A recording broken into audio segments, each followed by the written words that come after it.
tour. That makes it go pretty smoothly for you folks. So please ask as many questions as you can think of. Just raise your hand. Hey you, if you remember my name, Adrian, whatever, just go right ahead and ask me anything that you can think of. Now, before we get started, I just want to learn a little bit about you folks, starting with you two. Where are you coming from? New Jersey. New Jersey, all right. And have you ever been out here to the fort before? No. No? And what brings you out this way? Seeing the country. This is one more state. Oh, very good, very good. And you, sir, where are you coming from? Germany. Germany, excellent. And what brings you out this way? John Colter Trail. Oh, I'm sorry? The John Colter Trail. Okay, all right. When he discovered the Yellowstone area. All right, yes. And he was together with Manuel Lisa going up the Missouri River and then Yellowstone down. Okay. And then he set off for his journey through the Yellowstone. Excellent, very good. And I'm assuming you haven't been here before then? Pardon? You haven't been here before? 6 years ago when I was there for the Lewis and Clark Trail. Oh, very good. So you have been But here I think it was closed this area if I remember right. So all right. Okay. I was too late at this time. Oh, very good, very good. And then you folks, where are you coming from? We're from, we winter in Arizona, All because right. we used to have a home there. We have an RV, and we live full-time in our RV, and so we're on the road about 8 months out of the year. All right. And this year we chose to do Wisconsin, Minnesota, and the Dakotas. Excellent. So when we almost finished North Dakota, and when we do that, we're going to move down into South Dakota for about a month. Okay, very good. Well then, welcome out here. Okay. Now, do you know much about the Mandan people who lived in this village here? Not really? Not too much? We A know little some bit, because we've been doing our In earth lodges, and they lived there for hundreds of years. They lived in these village sites for hundreds of years at a time. This village was actually occupied from 1575 until 1781. And they lived in that village, and they were very agricultural. They grew 5 main crops. We'll talk a little bit more about that in the village. But before we go across the bridge, do you have any questions before we begin? Nothing right off the top of your head? All right, very good. Then we're going to go ahead and we're going to start across the bridge. Now, this bridge is built over one of the first natural defenses of the Mandan. Now, the Mandan picked their village based on its natural defenses and how well they could protect themselves in the village. This village was mainly picked because it has the natural high ground on 3 of its 4 sides. Now, on this side, we do have the ravine. As you can see, it's a very deep ravine. Well, sometimes you can see it's kind of overgrown with trees and brush. The Mandan people would not have had the trees and the brush growing here because that gives different enemies places to hide. So they would have kept it clear of all the trees and the brush, and sometimes they would have put garbage in the bottom to help deter people from wanting to go down there. But they had this ravine, and then they also had the river down on that side to watch for any enemies traveling up or down the river. And then on the other side of the village, on the opposite side, is a very similar ravine to this, a little bit shallower, not quite as deep, and so it was very similar, though it did connect up with the river. Now, as we go up this side, you're going to see that we have a Palisade Wall up here built. Now, the Palisade Wall was their last defense that they built. See, they didn't have the natural high ground on that side of it. So what they did is they built a 12 to 18 foot Palisade Wall that would reach to this ravine here, all the way around the other side of the village to be where all of the original earth lodges would have sat. Especially right here, this grove of trees is our most dramatic example of that depression. Look around inside of. And they kept everything, they started everything up out here at this site. So that was very good of them. These earth lodges have all been reconstructed 3 times. First of all in the 1930s, again in the 1970s, and then just recently in 1995, they've all been rebuilt since then. Our oldest lodge is probably the council. The mud on the outside that we have erodes quite quickly. It washes off, especially when there's heavy rain, things like that. But the inside. Would that not have happened to them also? No, because they used river clay on top of theirs, actually. We don't have the river clay available that they did. So they used their river clay. They would put the river clay on top. Yeah, the river clay would then bake. Oh. And so it would keep it nice and sealed. Kind of baked on. So we do have to restore our dirt basically every year that we have to restore our dirt. But the insides, they last 20 years or so. So they last a good while. And we're going to go ahead and gather under this scaffold here. And we're going to talk a little bit about the agricultural practices of the man and people. This is definitely not the 1875 tour, is it? The structure that we're standing under here is called a scaffold. This is an example of a corn stage drawing scaffold, one of the types of scaffolds they would have had out here at the fort, or the post, or not the post, this site. Yeah. A little trouble going between the sites. So yes, this site they would have had these kinds of scaffolds. Probably the most common type of scaffold that they would have had. Because they did have a lot of their agricultural, their different gardens growing. Each family would have each lodge that is, would have their own garden, and they would always grow an over surplus of goods. Now they had 5 main crops. Do any of you know what the 5 main crops were? Corn was one. Beans, Squash. What, sunflowers. Sunflowers, exactly. And What else? You should know this. that's with a tea. You don't eat it.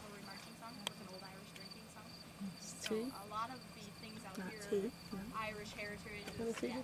It starts with a T and you don't eat it. Oh, Oh, he starts with his feet. Yes. Oh, Tobacco, exactly. Those are their 5 main crops. They would have taken those crops and they would have dried them on top of these scaffolds, and they would have dried everything out and then stored it in their cache pits, which they had inside their lodges.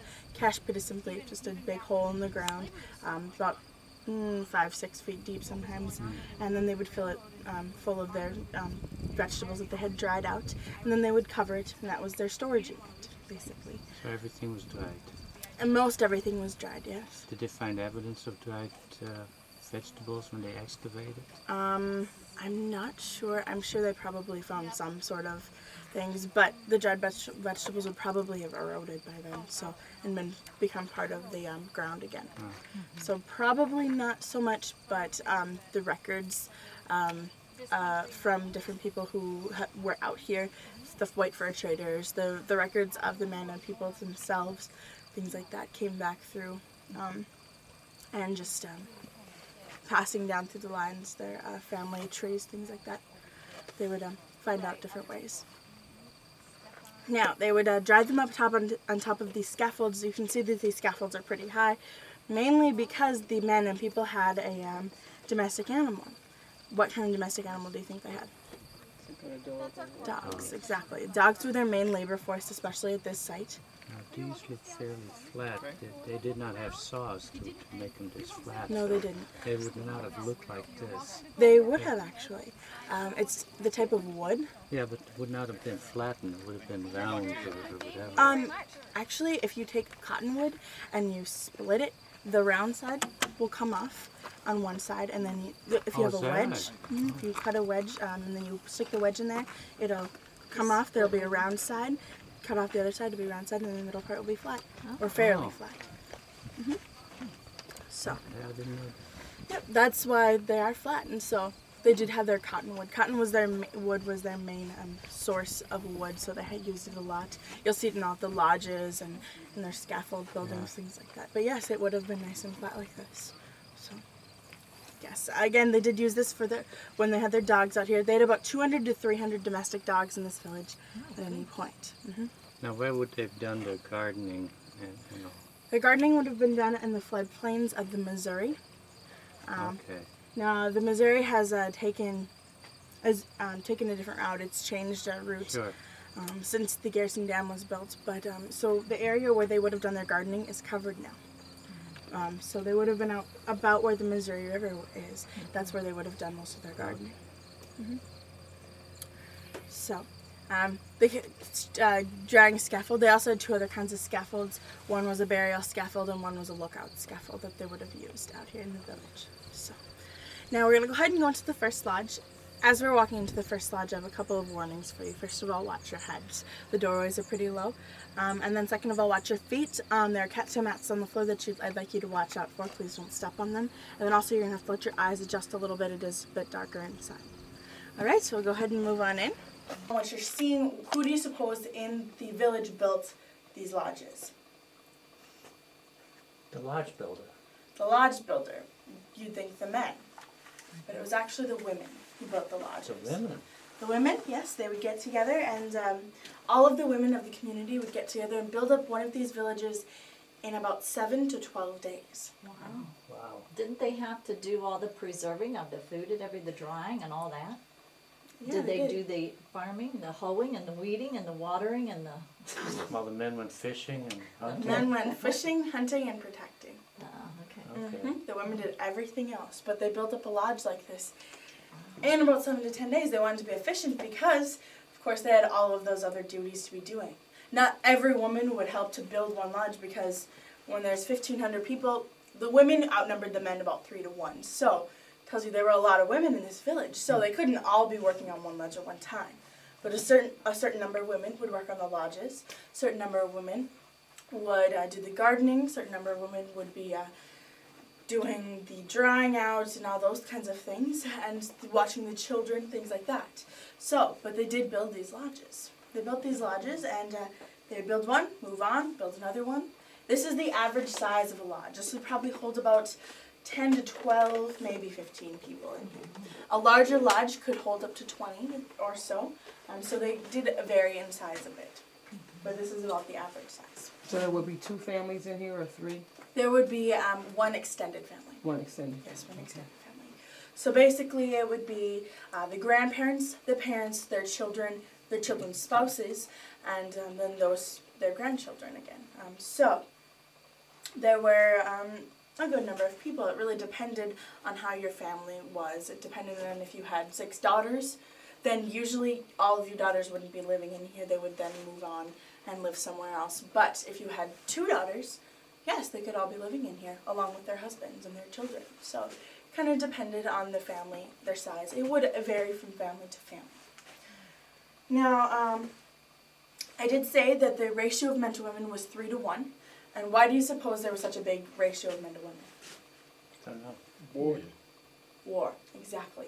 War, of course, the men were fighting war, but they were also doing the hunting. Hunting for the men out here was very dangerous, especially when hunting a buffalo. Because you can't be very far away from a buffalo, because what are you hunting with? Right. I'm sorry? Right. I'm agreeing with you. Yes, exactly, and they're hunting with bows and arrows and spears. So, you can't be very far away from a buffalo if you want to kill that buffalo in the first shot with a bow and arrow. So, it was a very dangerous job. Many men would be killed in their hunting while they were out hunting. But they would only hunt the buffalo when it was within a couple of miles of their village here. So that was mainly why there was so different ratio of men to women. Now, because of that different ratio, most of the men would have more than one wife. Because they would originally marry the oldest sister, usually is what happened, and then they would move in with her family. And so when she had younger sisters, he would then marry those younger sisters as they came of age. Because he was already living in the lodge, why not marry the other sisters as well? So, he would marry the other sisters, and then they would sleep on the beds or on the perimeters that they had here. Again, there would be probably enough beds for numbers of adult couples.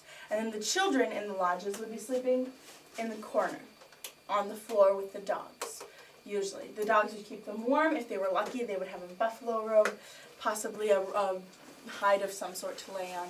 But that was if they were lucky. So, that was the basic setup. I did say that the buffalo was only hunted twice a year. They only hunted them twice a year because they were only in this region twice a year, usually the spring season and the fall season. They would only kill the buffalo within a couple of miles of their village, usually about 2 or so. Because if you kill a buffalo 15 miles out of the village, how are you going to get it back? You're going to drag it back. And so if you drag that buffalo 15 miles, you're going to lose most of that buffalo on your way back. So if you have a shorter distance to be dragging that buffalo, you're going to lose less of it.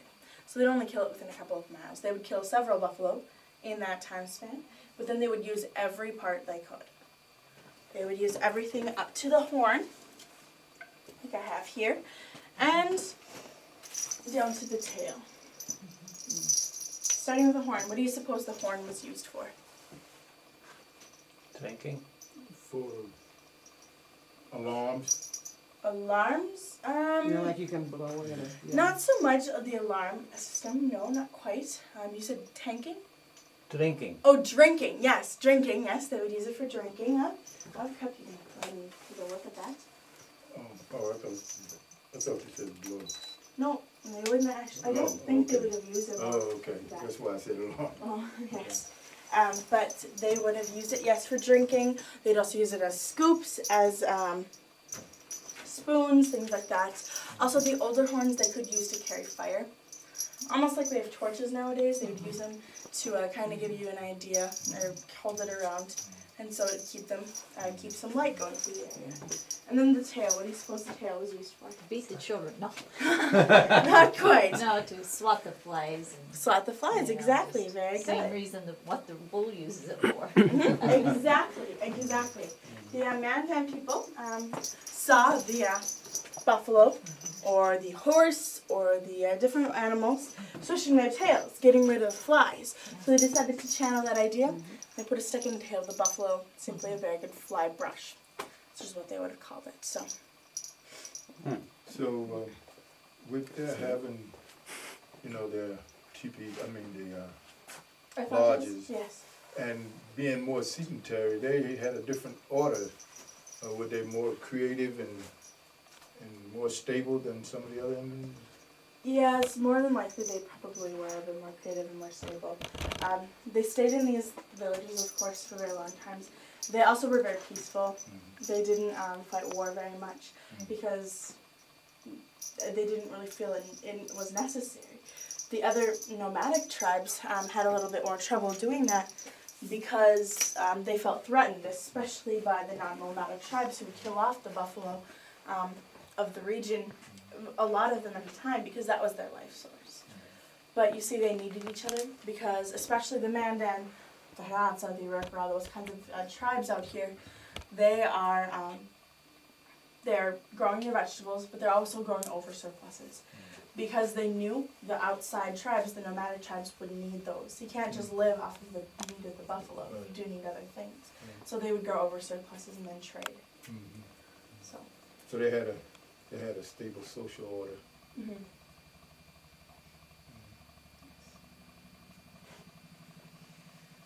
Okay, some other things around the on the mats here. Some other items of the buffalo. This is just used as a piece of a vertebrae from the buffalo. They would take the vertebrae, attach it to a stick, and then use it as a hide scraper. Scrape the hide like this, scrape it just as clean as they could, and then they would take the brain of the buffalo, smear it all over the hide, and then set it outside to tan. That would then tan the hide, and they could use it as clothing, as doormats, door flaps that they would drop, rugs. They would use them for bedding, for bull boats that they would use to cover their holes, things like that. Now, a bull boat up here, you can see the structure on top of the hole. The bull boat was used to cross the river. Bull boat was simply a willow branch structure in a basket shape. They would cover it with a buffalo hide. Fasten the buffalo hide to the bull boat, take it across the river, and then they would also use it to cover their holes, especially during the rainy season, during the winters, those kinds of things. If they didn't have a bull boat available when they needed to cover their hole, they'd simply just use an extra hide and cover the hole, the smoke hole. So what was their main type of recreation? The main type of recreation? Yeah, did they have any? I suppose they...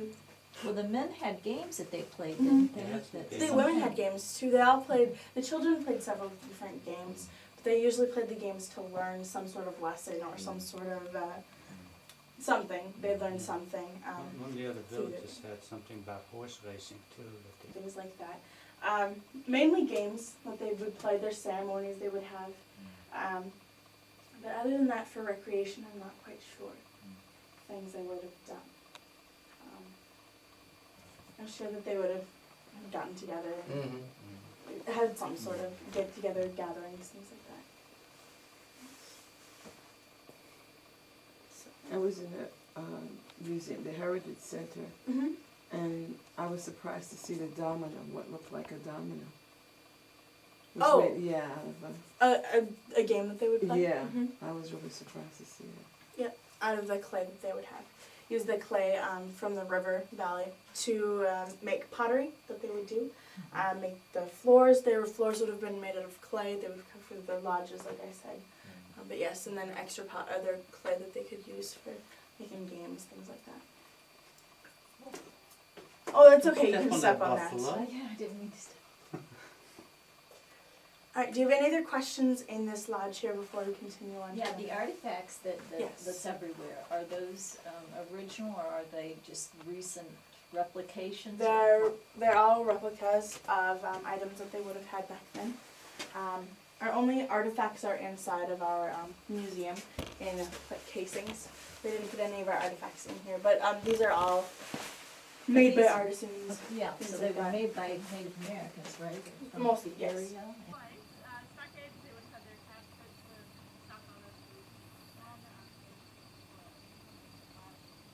Another layer on top here that they would have had to set up there. Using a very simple pulley system is how they would have built a lodge like this.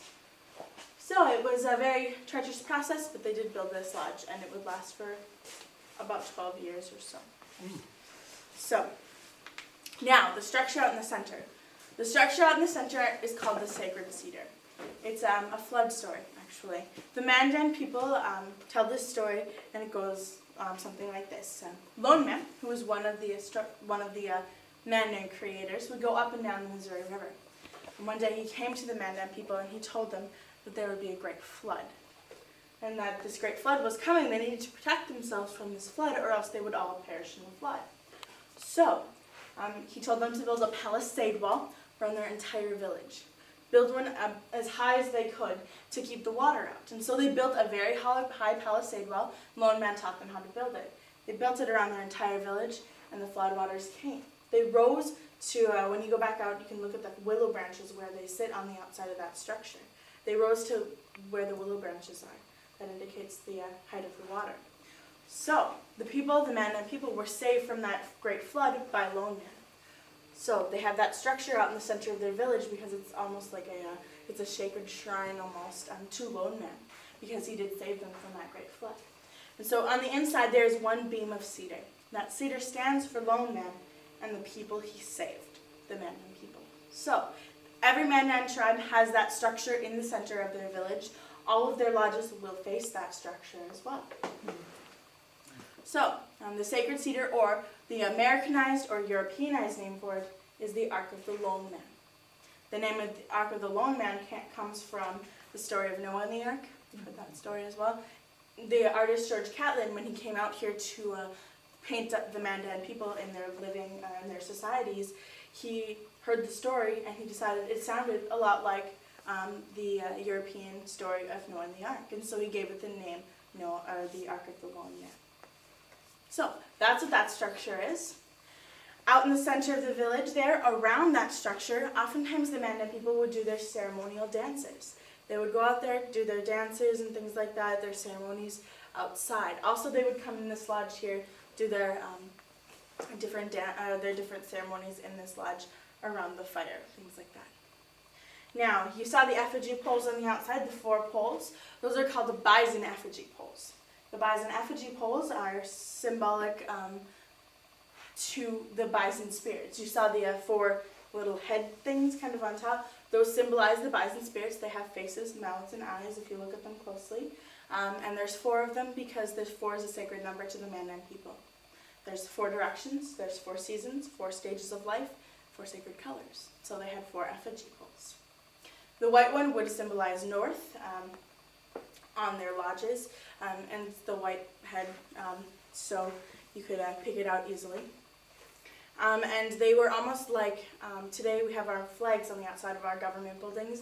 They have the effigy pole. So they're basically like our modern day flags that they would have on the outside of their lodge. So this was used for government practices. They would come in here, gather around the fire pit, and they would do their government practices. They had a government that was basically run by the men. There was a male chief, a board of men, a board of elders who were all men, and they would all come in here and decide what would happen to the village. Now the women could come in this lodge. That was okay. They could go around the perimeter of the lodge, but they couldn't speak. Does that seem very fair, ladies?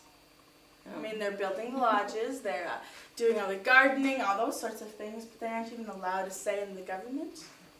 Doesn't seem right, but you see, the men who were sitting on the board were elected by the women of the Earth Lodges. So, they could come in here, and usually they would elect their husband to sit on the board, and they could listen in on the conversation, make sure their husband was doing things that were pleasing to them. Because if he wasn't, they had the power to go home and set his items on the outside of the Earth Lodge. They had the power over the Earth Lodges. The women owned the Earth Lodges. The women owned the Earth Lodges, exactly. So, they also had the power to kick people out of their Earth Lodges. So the men would usually probably stay with what their wife wanted them to. Otherwise, they ran the risk of getting kicked out of their lodges, and that would not have been fun for them. Still the same way today. It might be, sir. It might be, yes. Mama ain't happy, nobody's happy. Exactly. So the women didn't have a direct say in the government, but they had a bit of a nudge, if you know what I mean. So they did have a bit of power, a little bit more power than usual in Native American tribes, which was pretty cool for the men and people, and especially the women.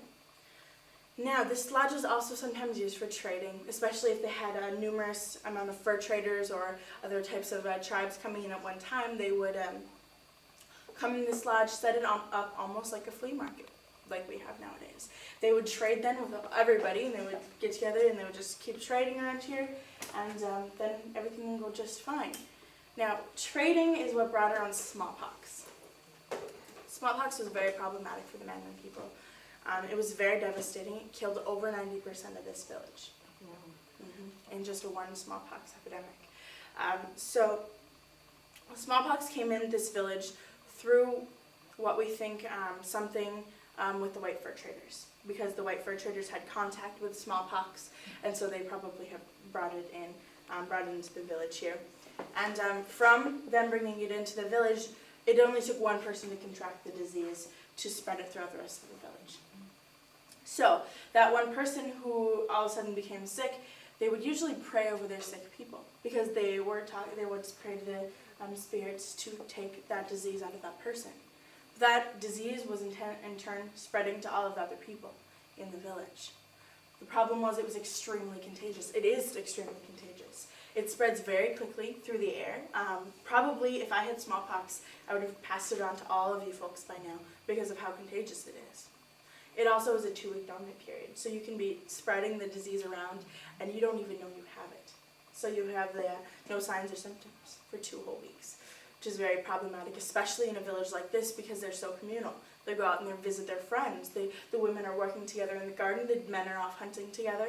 They come back. They intermingle, those kinds of things. So it was very problematic. They also had no idea how to stop this disease from spreading.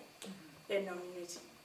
So it killed over 90%. So in numbers terms, there's about 1,500 people in this village at the time before the smallpox disease. In 1781, after the smallpox disease had hit, there were less than 150 people left for this village.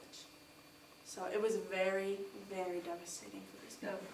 do they then not go on to move into another village, or they just try to keep this one going? They did move on. They went. They packed up as much as they could, moved north. They probably wouldn't have packed up much because they were afraid to take it with them. So they went north to a Knife River Indian village. It was another tribe of Mandan people. They lived there for a while, and things were going fine until smallpox hit again. It was very devastating once again, not only for the Mandan but also for other tribes around the area here.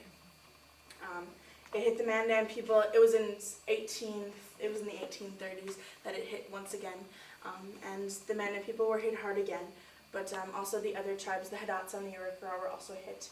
Other tribes that are very similar to the Mandan people are the Hadats and the Arikara. Now, they lived in lodges similar to these. They didn't move around, which is basically why it was so hard on these people, because they didn't move.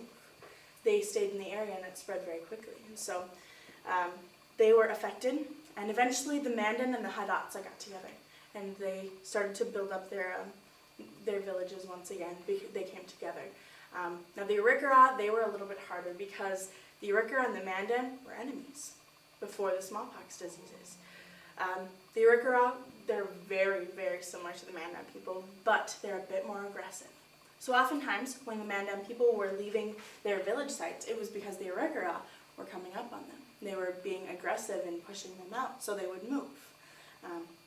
But after that second smallpox epidemic, the Arikara realized they couldn't afford to be enemies anymore. So they also joined up with the Mandan and the Hidatsa. They became the 3 affiliated tribes of North Dakota, and eventually they were put in the reservation of Fort Berthold up in the northern part of the state, which is where most of the descendants of the Mandan people remain. So, do you have any questions?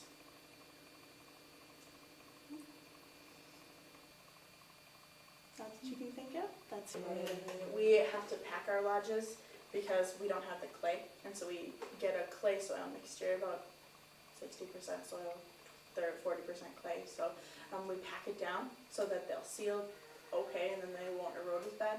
But we only got 2 done in like 4 hours, and that was just packing the clay. Any other, he's the only one who works on it. We have another one. She just went back to school though. Her name was Candy, and she was part Mandan and Center over at the Heritage Center.